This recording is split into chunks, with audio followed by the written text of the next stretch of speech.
membership, and we're going to talk about the Highland Park Camp Meeting, which may have seemed very familiar to some of you who recently read the Ferguson Park Camp Meeting, which is just about 2 miles away. And in fact, this Highland Park has a shared history with Ferguson Park. So the nomination is making the case that the property is significant for its association with the camp meeting movement, as in a strong example of that type of site plan and building types that went along with the camp meeting. The period of significance extends from the origin of the camp meeting around 1896 and extends into 1960. Here are some aerial views, starting with 1938 down the bottom, which is a little hard to see in this light, but kind of conveys the wooded nature of the setting. And this is really kind of a classic type of site for a camp meeting. They looked for natural settings, often sometimes somewhat elevated. They have close proximity to established transportation lines, and you'll find a cluster of cottages or tent sites very close to a central tabernacle building. The Highland Park started due to a split with the membership of the Ferguson Park Camp Meeting, which had opened not too much earlier. And so you'll see a lot of similarities in the people that used the camp meeting as well as the types of buildings that they constructed. And the nomination talks a little bit about the different stages of the camp meeting movement and how this particular one fits into the religious resort period and the renewal period. And that's something that you'll find in the camp meeting during the renewal period. They were really reaching out and trying other ways to maintain a viable site, reaching out to youth groups and other groups to use the property. So this is we're going to go through a selection of photographs now from around the camp meeting. Some of the cottages were formerly a little bit more detailed than they are now, that have been stripped down of some of that ornament, but others retain the porch brackets and decorative touches that were typical. They do all have the same orientation, the open porches that were really important to establishing a communal type of property, keeping the tabernacle as the focal point. Bottom picture shows you kind of a backyard view. And you can see there's no well-defined private space that goes along with each cottage. There are tables and chairs out there, but there are no hard lines that define the spaces. There are pedestrian walkways and aisles throughout the camp meeting. You won't find vehicular traffic. They included a lot of nice historic images.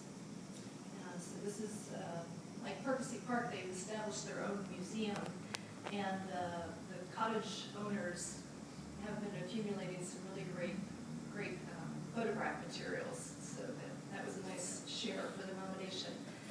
You can see how some of the houses have changed. The blue house in the top photo is the same as the house that's featured in the bottom photo.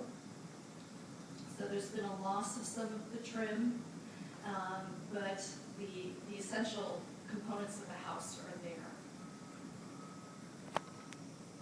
The house in the current photo that's in the center of the bottom image with the second-story porch is the same as the photograph that's in the top historic image. And you can see that has retained a bit more trim than some of the others. The home of the Crafnell family, he was one of the primary builders of this camp meeting, and his home is the center house with the red shutters, and the house above where the folks are sitting on the porch in the kind of the foreground house. Those are the same, so you can see, again, while some things have been lost, others have been retained, but the important part of all of those houses, you could say, was the open front porch. And virtually everybody still has that. There was a dormitory for folks that didn't have their own tent site or their own cottage.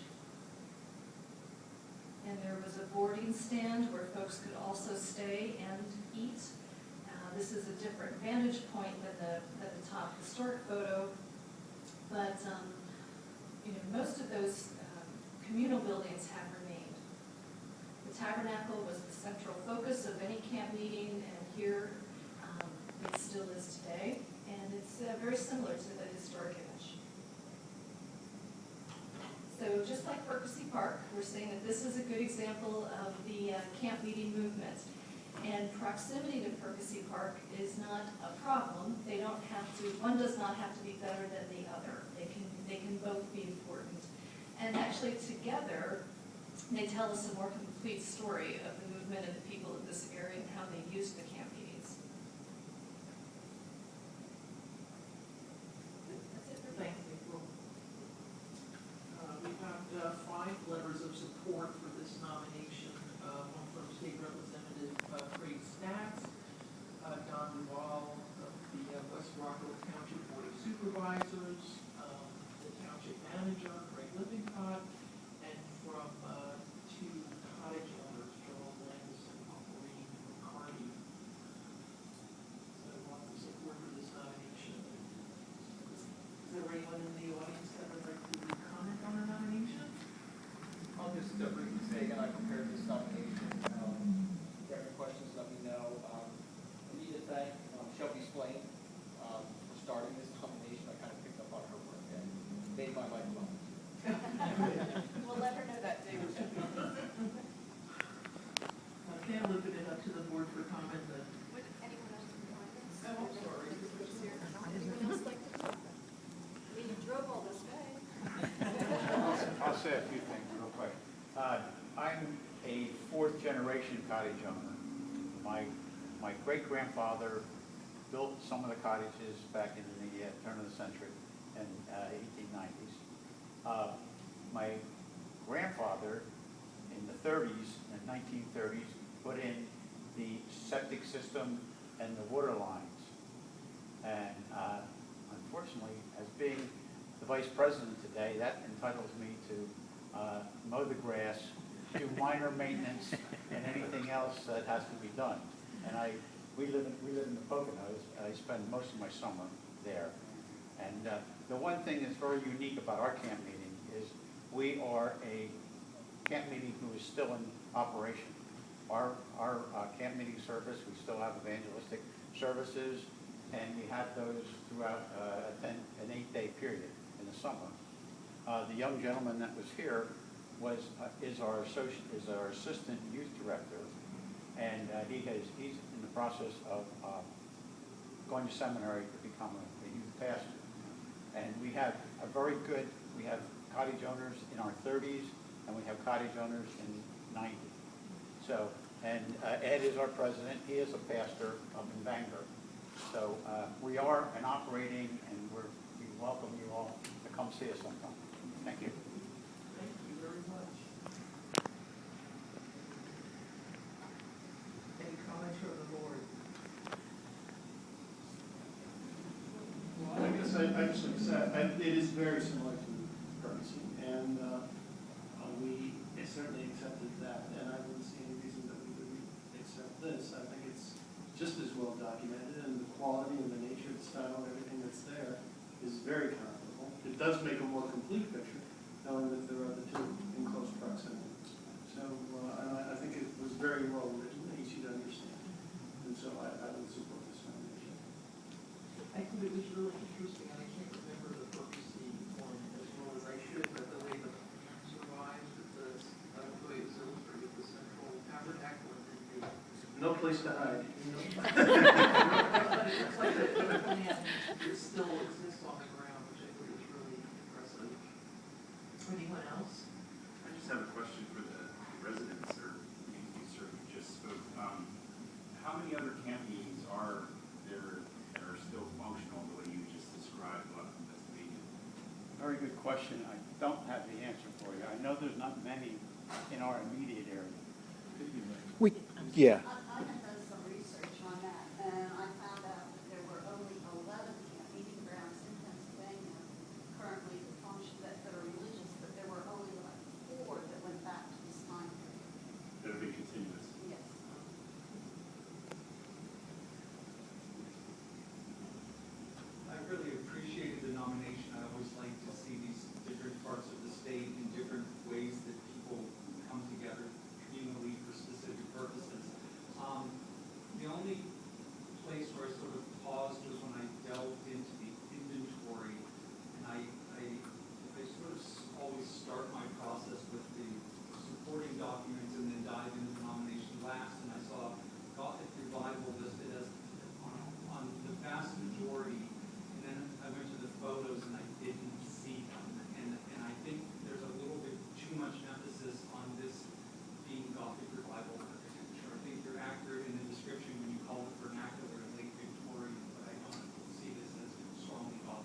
I would agree with that, but I believe they're actually vernacular versions of Gothic revival. To me, the building simply could just have some of the characteristics such as minor amounts of trim and also just the gable facing front is enough. It's a tiny little piece of Gothic revival. So you're right, probably need to be toned down a little bit, but I give them a vernacular version. If they were more steeply pitched front gables, maybe, I would just tone it down a bit. I have to agree with Jeff, I think a front gable does not accommodate, make. I agree. This sort of came up too with some of the Mount Gretna nominations, but I think we just tweaked the wording to say rather than Gothic revival style, Gothic revival influenced. See, I think some of that brick and brick was Yeah. classically called Carpenter Gothic. Right. Carpenter Gothic is quite a bit different than Gothic. It's clearly Carpenter Gothic. Yeah.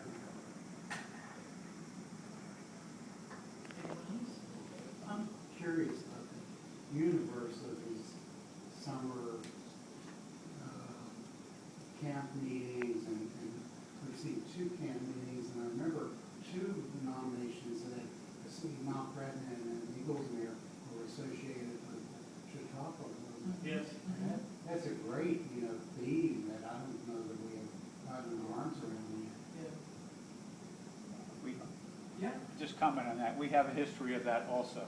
We have, one of the recent photos, one of the recent things that came out was that in 1915, we had a talk.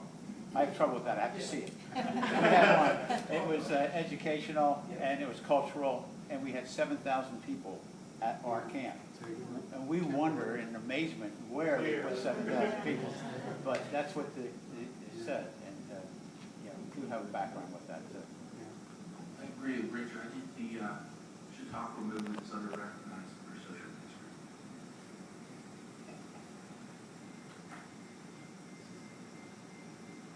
Anyone else?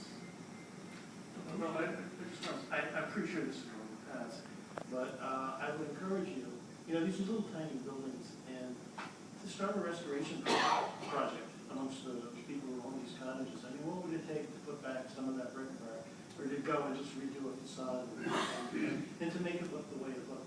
Half of them already look that way, and so I think you could sort of encourage, almost do a little pattern book or something, and try to encourage the owners of these cottages to restore them.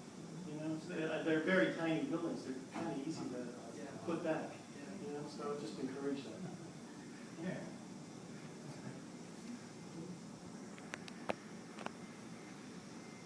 Ready for a nomination? Okay, I recommend that we accept this to the National Register. And category is social history.